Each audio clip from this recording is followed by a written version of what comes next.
So today I'll be talking to you about design-led innovation.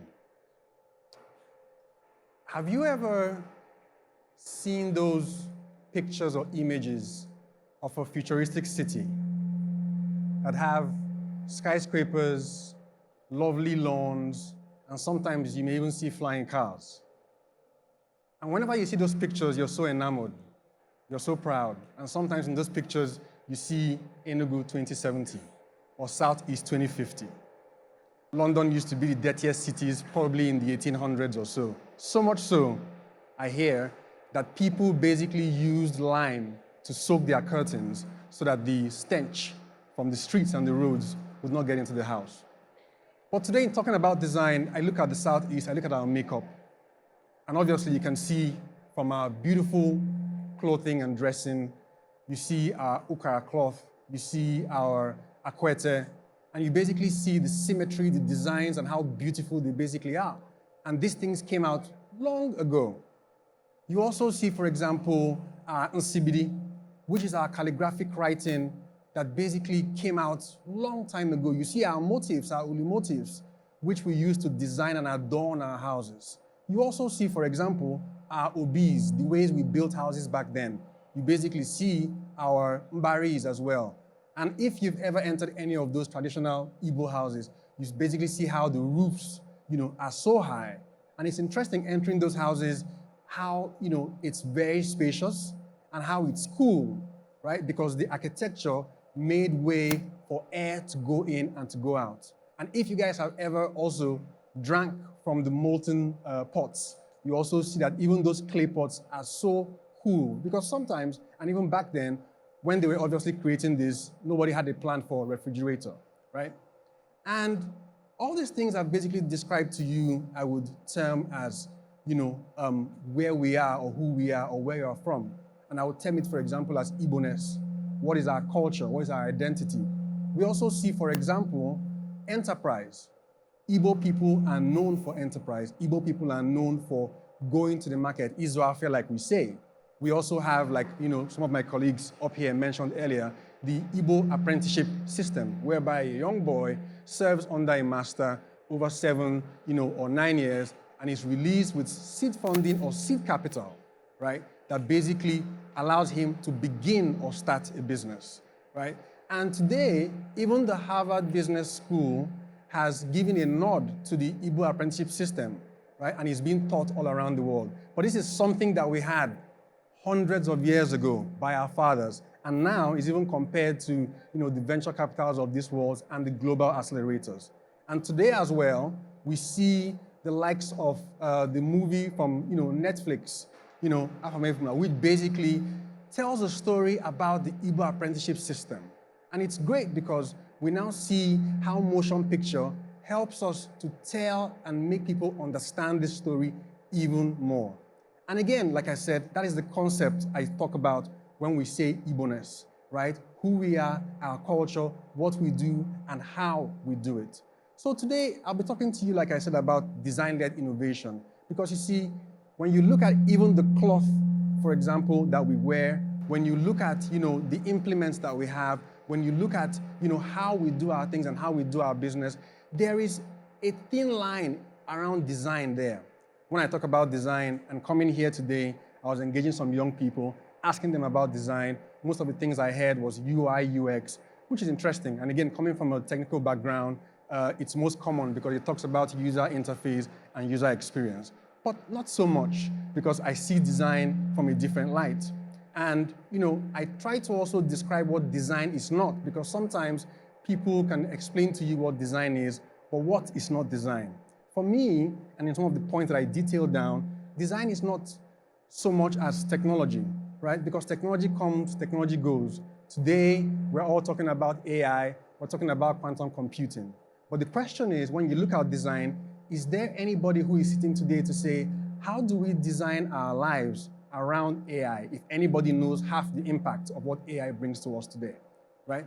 We're asking ourselves questions to say, even with these great technologies, how do we survive? How do we move forward? Design, again, for example, is not trends. Trends come, trends go. If I tell 4 people in here to go into a different room and arrange it, you see that the different arrangements are different, which basically tells you as well that I think we're all designers, whether we like it or not, right? Because we've come from different backgrounds, we've come from different experiences, and we like things in certain or particular ways. And why do we design? We design because we want to survive. We design because we want to thrive. Think about the early man. In striking two stones together, they found out that they could get fire. In getting fire, they could warm themselves. In getting fire, they could warm their food. Think about the early man as well. In chipping a piece of wood, it turned into some kind of a weapon or a spear. And in using that weapon and thrusting it at something, you could get fish, you could get an antelope or bushmeat or something, right? But interestingly, design again comes because I believe that design is not so much of how it looks, but the problem it is solving, right? So that spear, for example, today is solving a problem of somebody's sustenance. That spear, for example, is solving a problem of even protection. Because if you gave your whole community a spear, if somebody wanted to invade you, they would maybe consider to negotiate with you because they now see things differently, right? So when we talk about design, I want you guys to think about, a system, a framework, a process of how issues are approached. Today in the world, we hear about design thinking. Design thinking clearly is a process through which we use to solve problems or address an opportunity. And it has about 4 or 5 key tenets, which basically tells you, process 1, you want to empathize. You want to find out what is this problem or issue about? What is the situation on ground?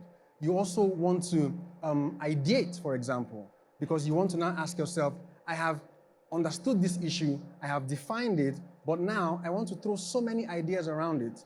And when I talk to people, in facilitation of design thinking classes, what we basically see is I tell them, no idea is a bad idea.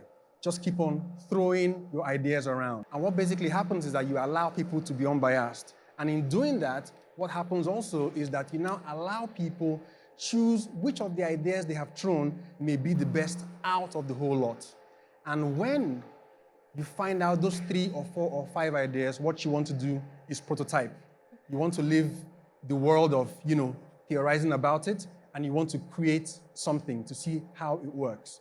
And after prototyping, you want to test, because you want to make sure that this sphere, for example, that you have created, imagine if you were throwing it at a stationary object, animal, or imagine if you were throwing it at a moving target. So if you were supposed to throw it this way and it was going to move, you probably want to throw it this way so that you get it. And that's what testing does for you, because you basically find out that there are ways for you to refine basically the things that you've done.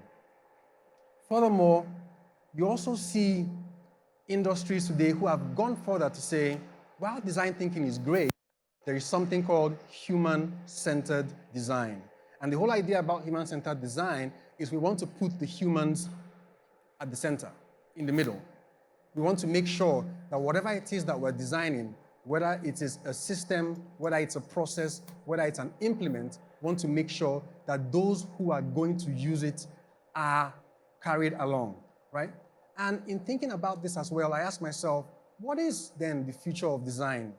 In a world where we have global volatility, in a world where we have environmental issues, in a world where we have economic issues as well, I believe that design is all about human beings. How we will thrive, how we will survive. And when we look at the Igbo land as it were, I think we need to begin to think about how do we design systems, how do we design processes, how do we design strategies that will take us forward.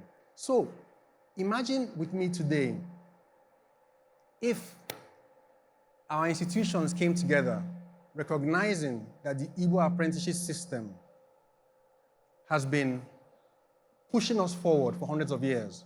And they come together to say, what is the future of this way of life that we've been living? Yes, it's been successful for us, but the future which we are going into sometimes is unknown. Can we sit together and learn and build a new curriculum around it? Is it not possible that we should have the best business universities, for example, in the Southeast? Because the Southeast, for example, today generates about 39 or 40 billion US dollars. every year just from trade and enterprise. This is excluding government, right? And the Southeast today can be compared to nation states, like Iceland or Zambia. So we're actually a nation within a nation. But how do we move ourselves forward? And that's where design and design thinking comes to bear. Imagine as well if somebody thought, how do we make our Odo and Akodo a bit more ergonomic? Those devices have not changed in 60 or 70 years. It's been the same thing. But what does the end user want to use it for? The end user wants to mash food, either make it into a puree or make it a little bit hard or so. Who is designing the next best solution, within the confines of what we do? So as I close today, I think that the future of design is going to be affected by quite a number of things. I think the future of design is going to be affected by sustainability and inclusion. What does that mean? People who are designing today now want to look for sustainable materials to see how they can ensure that they build their products. The future of design is going to be affected by things like culture. We're always going to carry our culture wherever we go to. The future of design is going to be affected, for example, with things like artificial intelligence, with augmented reality, with virtual reality. This is the world that we live in today. So that as we sit here and as we think about these ideas that we share, my hope is that the stories that shape us will be stories of if I should use the word, explanation or meaning of that phrase that we all see today, Afamefuna. So that Afamefuna stops or would evolve from being the Nwa boy story, and it would evolve into being the story of the Southeast, the story of value proposition, the story of where we are today, the story of where we are going to tomorrow, but importantly, the story of where we are coming from. And there was a quote I put up by Nkem Nweke, if you guys know him, who talked about design and the central ethos of design from his perspective being about clarity, being about simplicity, and being about storytelling. So as I go off stage today, I invite you all to think in design, think about design, and let's see how we can shape the Southeast through design. Thank you very much.